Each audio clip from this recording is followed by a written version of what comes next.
నమస్తే అండి. నమస్తే. అఖండ తాండవం మొదలవుతుంది. సో ఎలా అనిపిస్తుంది? చాలా హ్యాపీగా అనిపిస్తుంది. ఎల్లుండి రిలీజ్ అని చెప్తున్నారు. అంతకంటే హ్యాపీగా ఫీల్ అవ్వాల్సిన నేనైతే ఇంకా సంతోషంగా ఫీల్ అవుతున్నాను. ఎప్పుడెప్పుడా అని మొన్న పాపం డిసెంబర్ 5 నాడు అందరూ డిసప్పాయింట్ అయ్యారు. నాకైతే ఎంత బాధ వేసింది. ఇప్పుడు ఎల్లుండి శుక్రవారం రిలీజ్ చేస్తున్నారని చెప్తున్నారు. రిలీజ్ అయితే మాత్రం తాండవమే థియేటర్లో. అంటే ఎప్పుడెప్పుడా అని చూస్తున్న అఖండ రిలీజ్ డేట్ అంటే రేపు ప్రీమియర్స్ ఉన్నాయి 11th. సో ఎలాంటి చరిత్ర తిరగరాస్తారు? చరిత్ర తిరగా రాయడంలో బాలకృష్ణ తర్వాత ఎవరు ఉండరు. చరిత్ర తిరగా రాయడంలో ఆయనే ఫస్ట్ ఆయనే.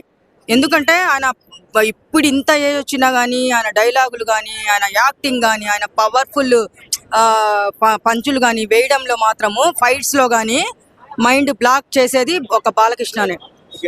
సో చాలా వరకు ట్రోల్స్ గురయ్యారు, రిలీజ్ డేట్ ని ఆపారు. సో ఈసారి ఎలా ఉంటది? రచ్చ ఎలా ఉంటది థియేటర్?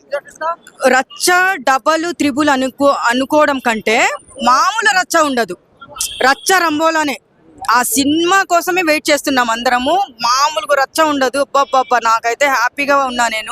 నేను మాది రాయలసీమ కాబట్టి రాయలసీమ డైలాగులు చెప్పడంలో బాలకృష్ణ తర్వాత ఎవరు ఉండరు. ఆయనే ఫస్ట్, ఆయన లాస్ట్. ముందు నుంచి ఇదే చెప్పుకుంటూ వస్తున్నా నేను. అది సో రిలీజ్ అయిన ట్రైలర్ లో, టీజర్ లో ఆ లుక్స్, ఆ స్టైల్ ఎలా అనిపిస్తుంది? ఆ లుక్స్ కానీ అది త్రిశూలంది ఒక ఫైట్ ఉంది, అది చూడాలి. అదేంటి అదేదో కొండల గురించి మాట్లాడారు. ఆ డైలాగ్ నాకు రావట్లేదు.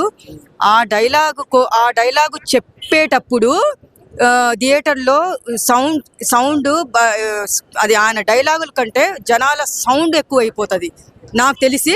ఆ ఫైట్ చూస్తే ఇంకా ఎవరు కుర్చీలో ఆగరు. తాండవమే.